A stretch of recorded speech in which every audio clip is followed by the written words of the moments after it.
And thank you very much to our first speakers who've really set the scene. Very interesting actually to hear the way in which that scene was put forward, both stories of shifts, but actually it seems more like inflection in big structural trends in the ways in which housing is being conceived increasingly as a commodity, less and less as a home as a means for living or as a means of being actually.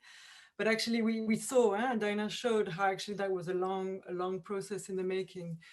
Also very interesting to see that conversation around the ways in which the response by social movements, by communities has been changing, and interesting to think about this shift in the framings of that Diana seemed to indicate, a shift from rights to justice. So I think maybe that might talk to this issue that you were raising, Adriana, about actually the interesting interaction between the claiming of rights and the realization of rights. And I think that's something that we're going to be talking to in the next two panels. So here what is very nice in the panel that comes is we are going to be exploring these issues with four very different speakers who come from different actors, if you want, and amongst actors who are fighting for housing rights. We have, on the one hand, Hilary Zhao from social movements. We'll have people who are intermediary organization. I'm thinking of Danielle Nons in particular. And then we also will have the voice of local authority. So, and what's going to be interesting, I think, for us to think about is the way in which there are convergence amongst at least some of these. So maybe we're bringing a bit more optimism in this panel. So to start with, I'm really very happy to welcome on this panel Hilary Zhao, who is the national coordinator from the Zimbabwe People's Land Rights Movement. So the Zimbabwe People's Land Rights Movement works across urban and rural areas, and particularly in these very conflictual areas that are peri-urban spaces, working across housing and land rights, I think also, which was an issue which was raised earlier on. And at the moment, very preoccupied with issues around evictions. I think the Zimbabwe People and Land Rights Movement has done a record of eviction, and there's at least been 740,000 people forcibly evicted since the launch of the land reform program in 2000. And that's the reported one. So anyway, Hilary is right in the thick of trying to claim and act in favor of housing rights. Hilary, I have two questions for you. In this context, what have been particularly useful or effective tactics for claiming rights or defending housing rights? And the second one, I think we're in a sympathetic environment here, so we can talk about the challenges and try and help each other in thinking about these challenges. So what have been tactics that have been less successful, and why is that? And how do you think that tactics for claiming rights may need to evolve? So thank you, Hilary.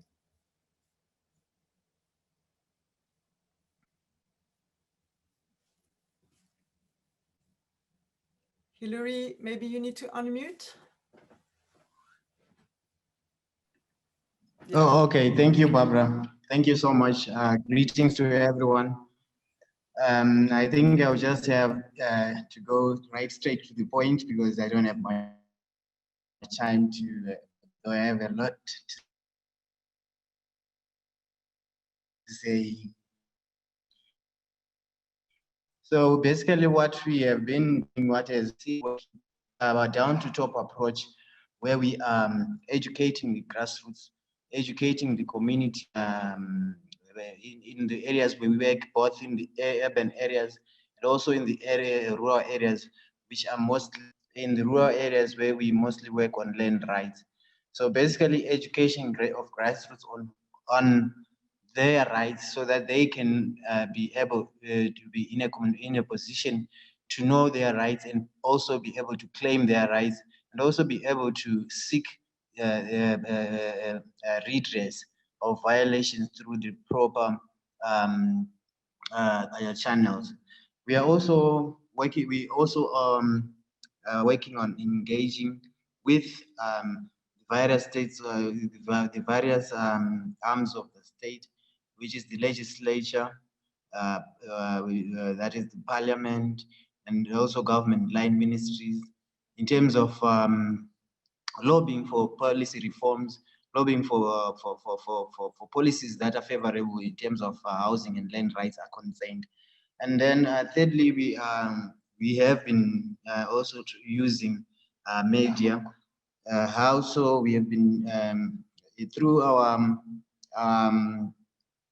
through the um, violations database, and we are trying to, every time we hear of an incident of a violation, the moment we publicize that violation, the moment we broadcast it, whether on our social media or we engage with our maybe sister or sympathetic journalists who work with us, whenever an issue is highlighted in the newspapers on social media, we made this immediate kind of a retreat or immediate you could see immediate results from if issues are publicized, because both the preparatory will now be on the limelight, and it will be very much impossible for them to continue with their violations, and also assist us in also in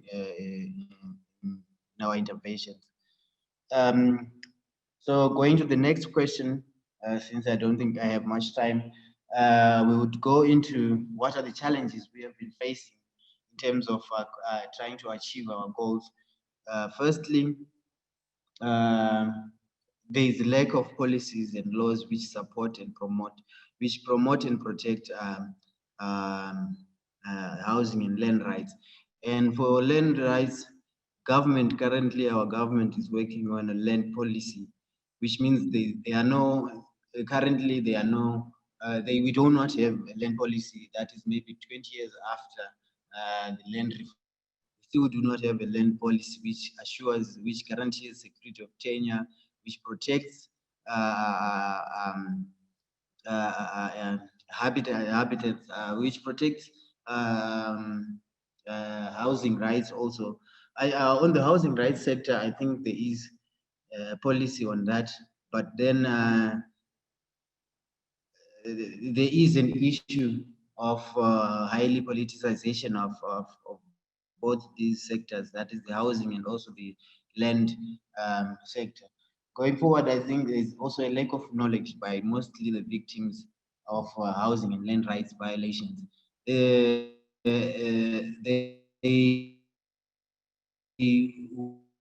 would not know that been violated. It is something which they take action. Most cases, some of these cases go unreported, so they go on, and there's basically no intervention or redress which takes place, because basically the victim doesn't know that he or she has been victimized.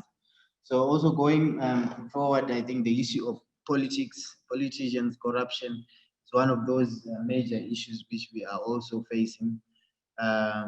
Political parties, especially the ruling parties, they take advantage of being in power, and then use their political powers and political offices to whether be it allocate land for housing or land for farming or subsistence farming or local family farming. So this is one of the major problems we are facing as a movement. Also, there is also a lack of clear, in the Larry, global we arena, need to a clear. move soon. So if you don't mind just being very quick in closing. Okay. Yeah, just in closing, there is generally a lack of a standalone human right to land, which is one of the major hurdles which we are facing as a land rights and housing rights movement. Basically, which leads also to the lack of policies which support these structures, which supports the right to land particularly. And then also, basically, I think like any other organization, we are facing maybe we might say financial challenges in terms of supporting our programs. And also international solidarity is very low because of how maybe the land reform in Zimbabwe took place. So basically, I think I would conclude Okay, thank you very much, Hilary, to raise these really crucial issues of both the complexities of operating in a context where the institutional and regulatory system is either not very well developed, but also being highly politicized, but also to show the ways in which you're using a variety of tactics. The media in particular is a really interesting one, and one that a number of organizations are developing extremely well. So thanks for raising that. I'd like to take the floor now to a colleague from Cameroon, Daniel Nons, who is the General Program Coordinator of l'Association des Amoureux du Livre pour le Développement Local, the Association of Book Lovers for Local Development, or ASOAL. Who is operating in a quite similar context, but as an intermediary. So ASOAL is an NGO that works, who is very embedded in mobilizations for housing rights and land rights and general civic education.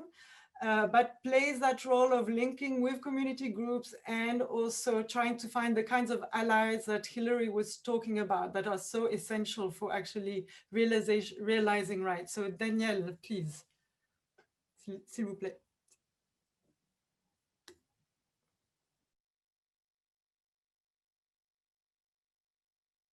C'est bon, Daniel. Merci. Il y a ton micro est allumé, est fermé.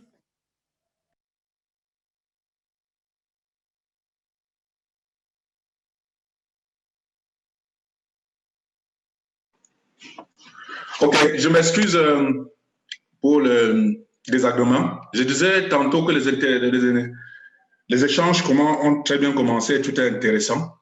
ASOAL, c'est, comme Barbara l'a dit, c'est une organisation de la société civile camerounaise qui a été créée en 1996 et légalisée en 2000, qui travaille sur deux axes thématiques essentiels, à savoir la gouvernance locale, la décentralisation, ça c'est le premier axe.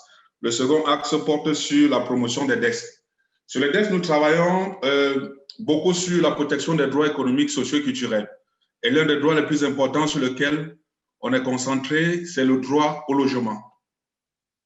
Dans un contexte qui est caractérisé par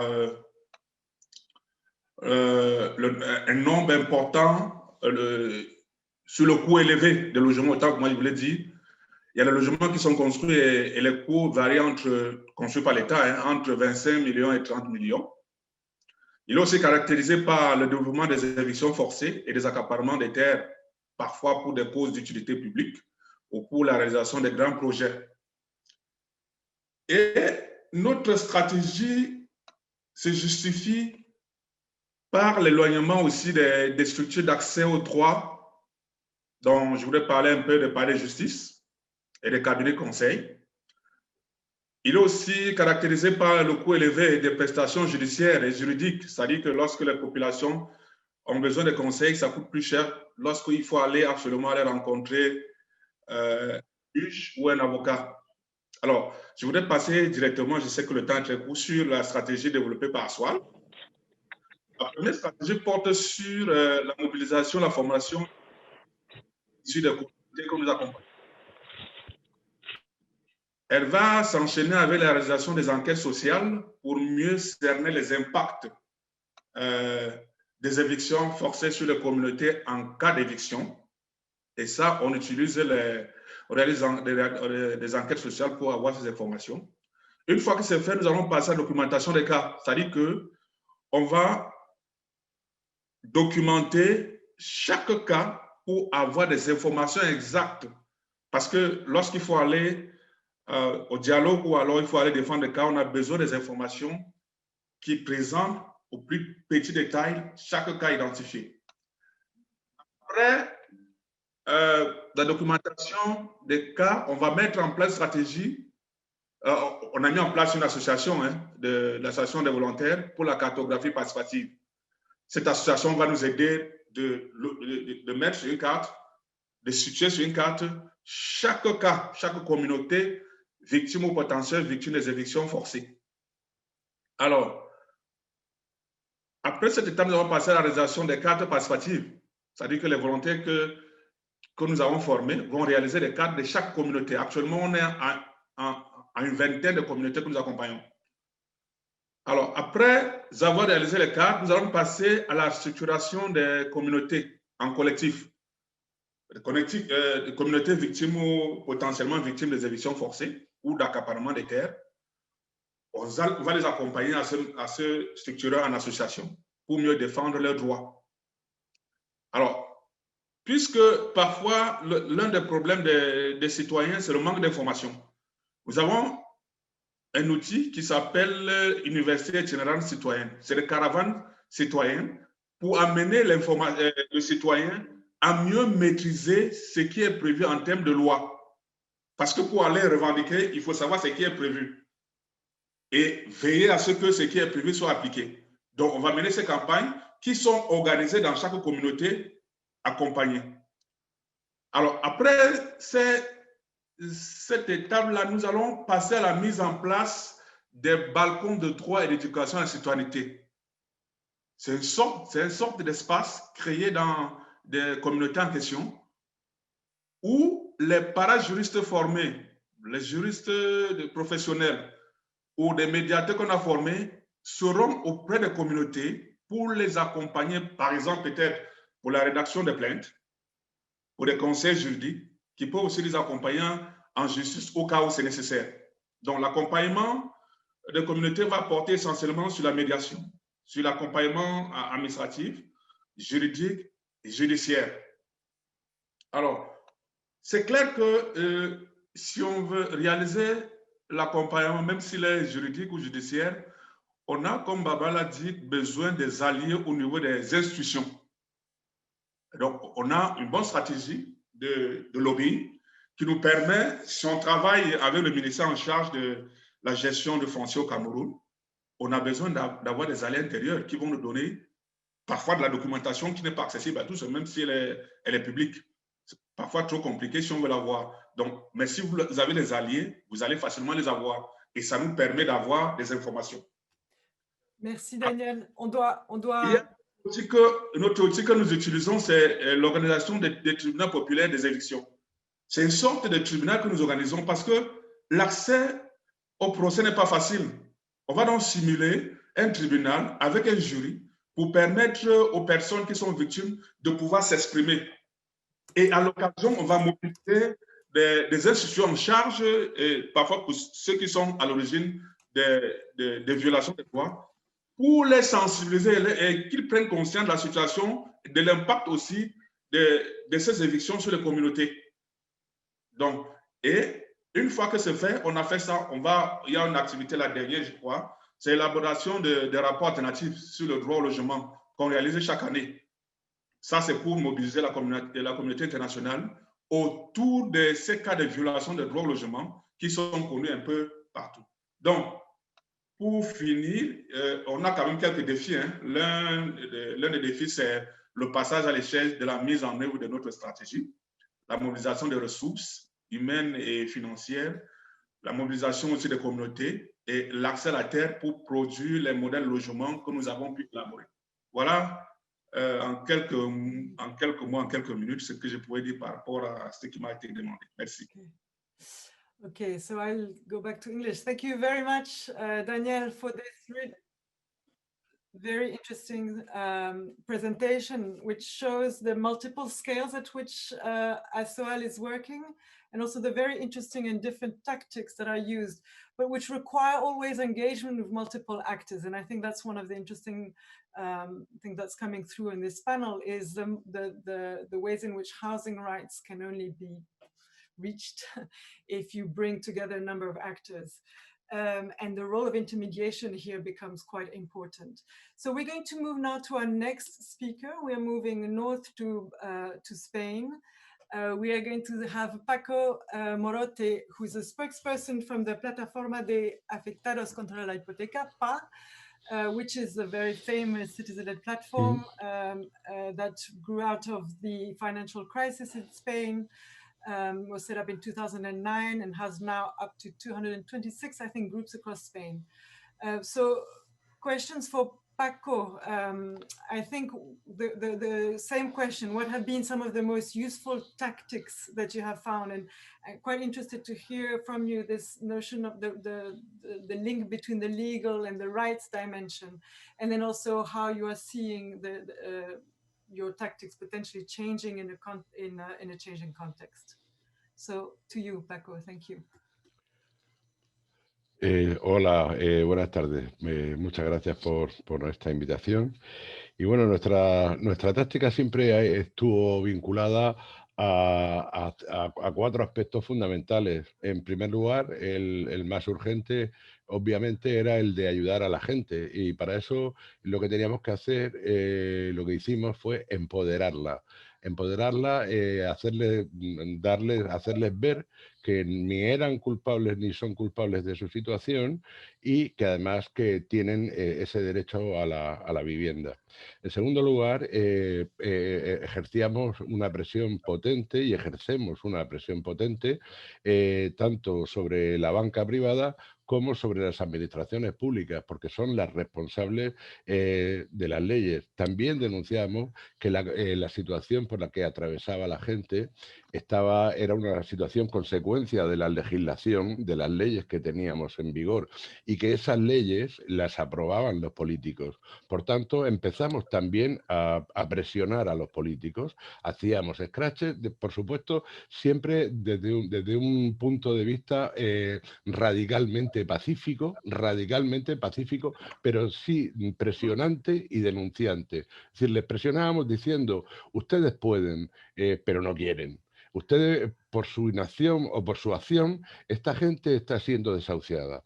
Y bueno, eso ha sido, y por supuesto es fundamental dar mucha visibilidad a los conflictos y hacer, o sea, todo este tipo de actuaciones estratégicas o tácticas y tal, lo que nos permitían era que el conjunto de la sociedad fuera consciente del problema existente y lo asumiera como propio, porque todo el mundo tenía a alguien cercano que se había visto afectado por un desahucio o por una situación parecida.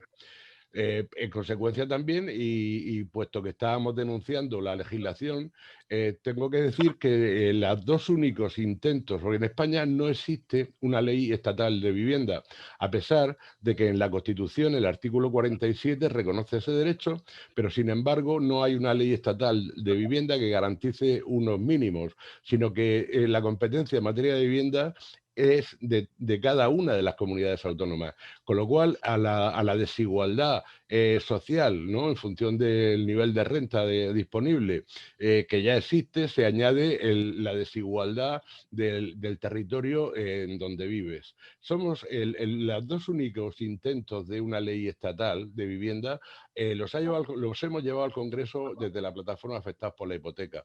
Una en 2013 con una iniciativa legislativa popular y otra en 2018.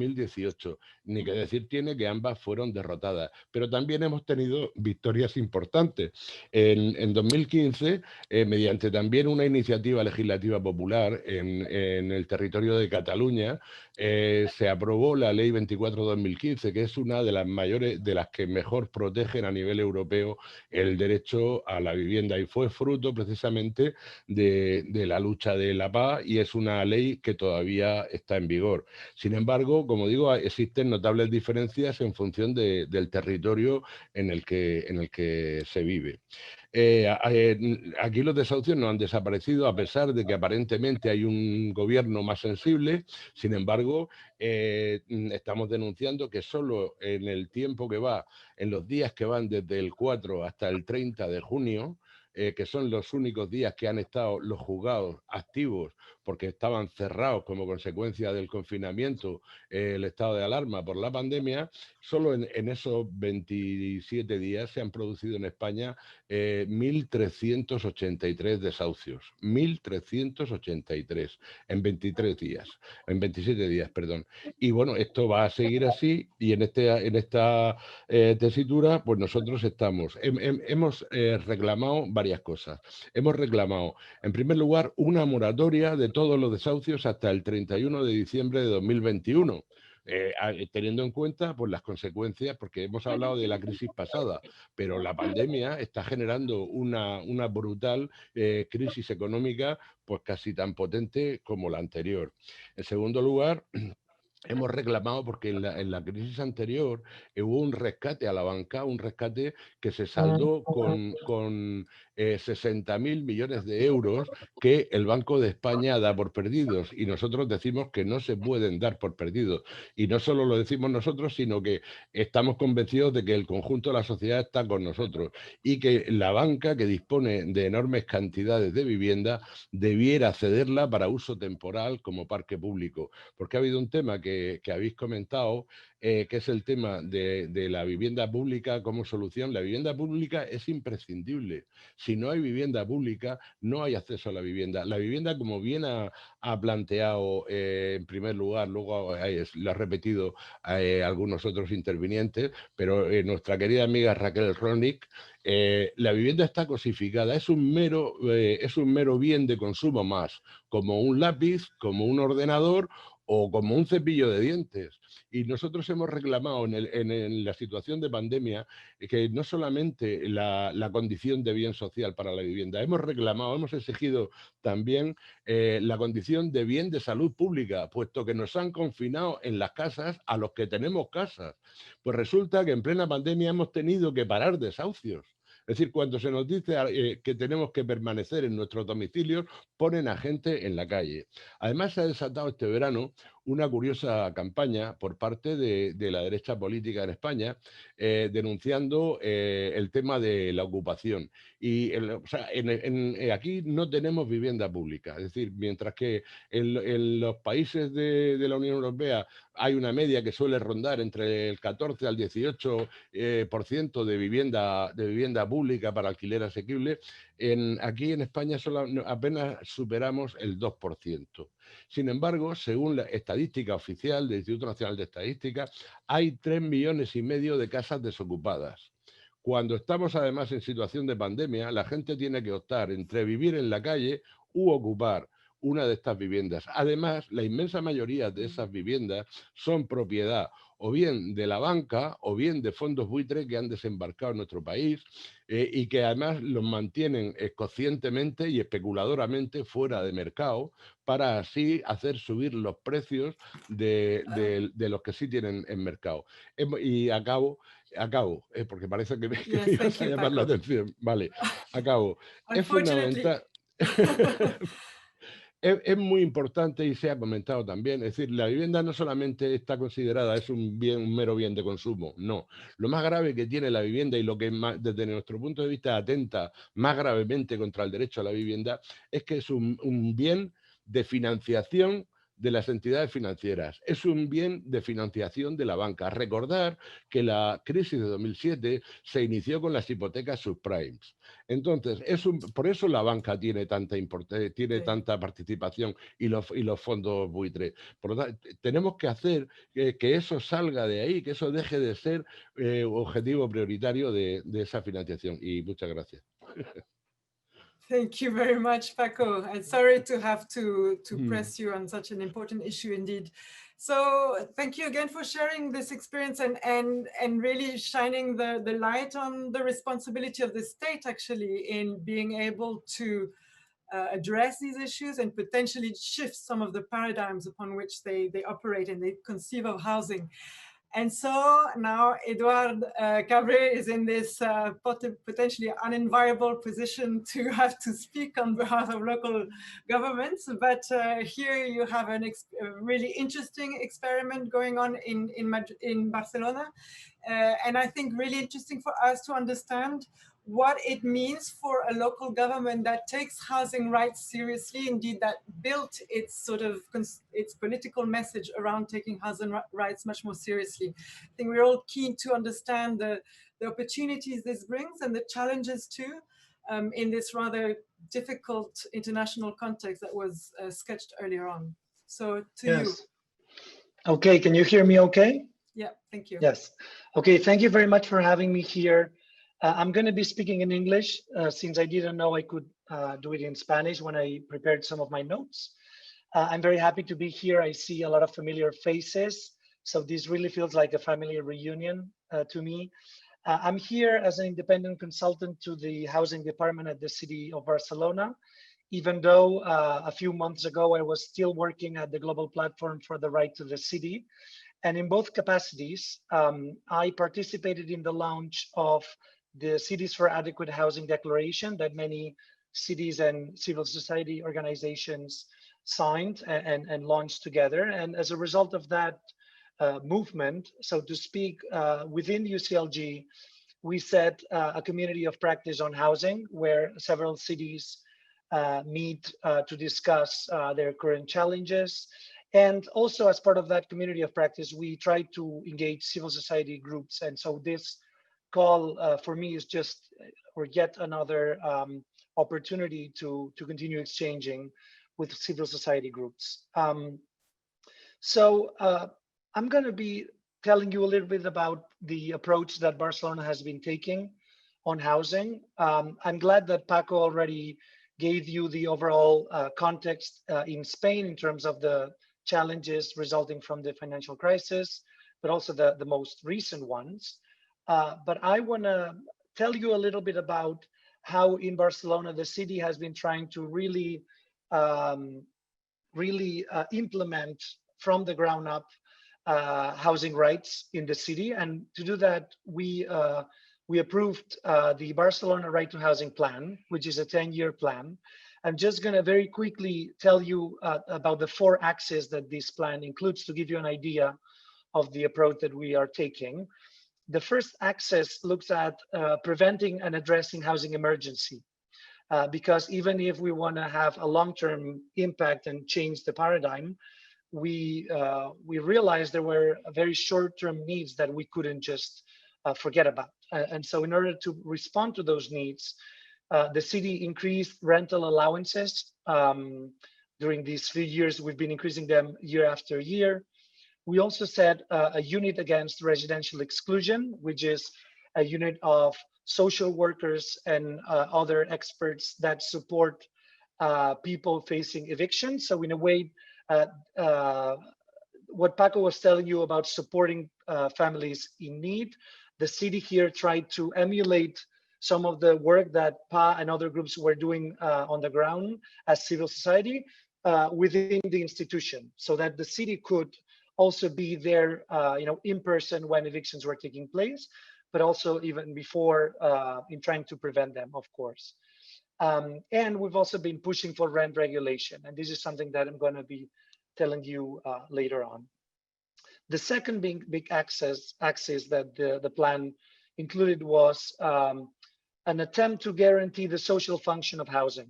As you probably know, many constitutions, including the Spanish one, recognizes housing and property to have a social function intrinsic to them. And so in order to make that a reality, in Barcelona, the city and the metropolitan government created a housing observatory to have actual data that showed us where the needs were and how the different municipalities within the metropolitan area were responding to those needs. And based on that data, we started to implement what we call housing discipline. That is, we used all of our abilities through urban planning laws, as well as other regulations, to impose sanctions and other legal actions to ensure that vacant housing, illegal touristic apartments, and other situations like harassment situations where the city had a legal reasoning to act. We used that ability to make sure that housing really was taken as a right. Third axis was to increase the social and affordable housing stock, and so we've been investing a lot more in building housing. We've been partnering with cooperatives and other social housing developers to do more in terms of quantity of housing. And the fourth axis has been to improve the existing stock. That means investing in housing renovation and also introducing some anti-speculative and anti-gentrification measures to make sure that renovation does not mean eviction, right? There's always this tension, so we've been working on that. The big challenge that we're facing right now is the crisis that the COVID-19 and the whole pandemic and this situation has created. There is clearly more pressure in terms of short-term needs. And in order to respond to that pressure, there's been some short-term emergency measures that have been put in place. There's been a national moratorium on evictions and an extension of rental contracts. There's been a reduction in public housing rents and also soft loans for tenants, temporary shelter for the homeless, and a national minimum living income. So very progressive measures that we hope are have come to stay. But there's also the need to really speed up on structural reforms. So in Barcelona, but also working with the regional government in Catalonia and the national government in Spain, we're working to introduce rent regulation, which we've succeeded in doing in Catalonia and hopefully will also happen in the rest of Spain. We've also introduced in Catalonia permanent affordability in social housing. And finally, and this is very important for local governments at this point, at the EU level, there's this next generation EU package that the European Union will support national governments in investing a lot more in sustainability, but also in housing and infrastructures that are vital to changing the sustainability path that we are into in terms of climate change, but also in terms of social sustainability. So really our focus at this point is in trying to make sure that civil society groups and local governments work together in putting pressure on national governments to put money where it's needed, to put priorities where they're needed. And so I think there is a lot of synergies that we can work on together, local governments and civil society. Sorry for having to speed up, but thank you. Okay, thank you so much, Eduardo. And it's, again, very sorry to have to make you hurry up because a lot of really interesting instruments that you were describing, but beyond the instrument also, I think what is very interesting is the story of the political connection between local authorities and social movements. And that takes time to unpack and explain how that can grow and what are potential tensions, but also how they can be nurtured. So I think with that, I'd love to pass the floor now to Lorena Zarate, who is a co-coordinator of the support team for the Global Platform for the Right to the City. She's also, as many of you here will know, ex-president of HIC. And Lorena, maybe you can help us situate some of these cases that we've been discussing and put them in a broader context. Help us understand also a little bit the synergies between the various actors that we've been talking, whose voices we've heard. And there's a lot of questions in the chats, which unfortunately we don't really have time to address, but some of them are around these issues of how these questions of rights actually is embedded or immersed within questions of governance. So again, if you can maybe try and talk about that when you have an international or comparative perspective. And there's an interesting question here, which is, in this trying to change the language and or bring back reclaim the notion of housing as rights. Somebody had mentioned, Hillary had mentioned the role of the media, and somebody in the chat is saying, but actually the media is often an enemy of this kind of reframing. So I know that you and I had in the past discussed about the role of the media in these increasingly polarized debates around housing rights. So maybe it's something you want to bring up, but there's a lot, so please do what you can do in 5 minutes. Gracias, Bárbara. Aprovechando que hay traducción, voy a hablar en español. Bueno, gracias Adriana, gracias a las organizaciones promotoras de este evento por la invitación. Es por supuesto un placer poder participar en esta importante discusión. Ya se han dicho muchas cosas muy relevantes, ¿no? Y se han señalado muchos de los elementos centrales, creo, tanto de los avances que ha habido como de los retrocesos, ¿no? Y de los grandes desafíos que enfrentamos. Sin duda ha sido un periodo, estos 20 años ha sido un periodo de muchísimos cambios. Y no solo eso, sino muy acelerados. Me gustaría enfatizar algunas cosas, quizá tratando de responder un poco, complementar algunas cosas que se han dicho y señalar tal vez algunos elementos que no se han mencionado todavía, muy rápidamente. El primero, creo que queda claro en las presentaciones de nuestras compañeras y compañeros que ha habido una profundización desde las organizaciones sociales, en particular los movimientos urbanos, los movimientos de reclamo por el derecho a la tierra, etcétera. Una multiplicación y una profundización de las estrategias que se usan. Y sin duda existían estas estrategias antes, pero me parece que ahora hay una intencionalidad, hay un uso explícito de combinar esas distintas estrategias. ¿Y eso qué quiere decir? Bueno, por supuesto, organización y movilización comunitaria y social amplia, incluyendo la movilización de la opinión pública en general, instrumentos para la formación, la capacitación, la sensibilización, etcétera.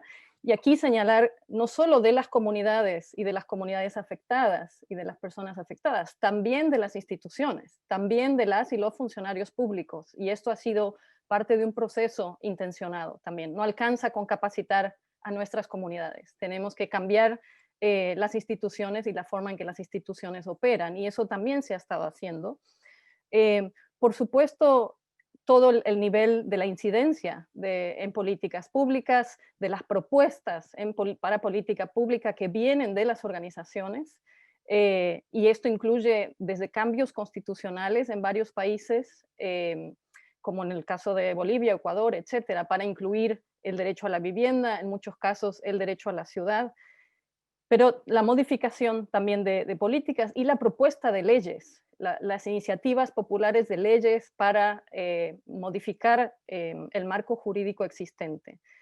Y por supuesto, también dentro de eso, el uso de los instrumentos de la legalidad, pero diría yo también ahí, tensionando y ampliando qué significa la legalidad, y usando instrumentos de formación o de legalidad popular, digamos, ¿no? Y de paralegalidad que se conoce en algunos casos.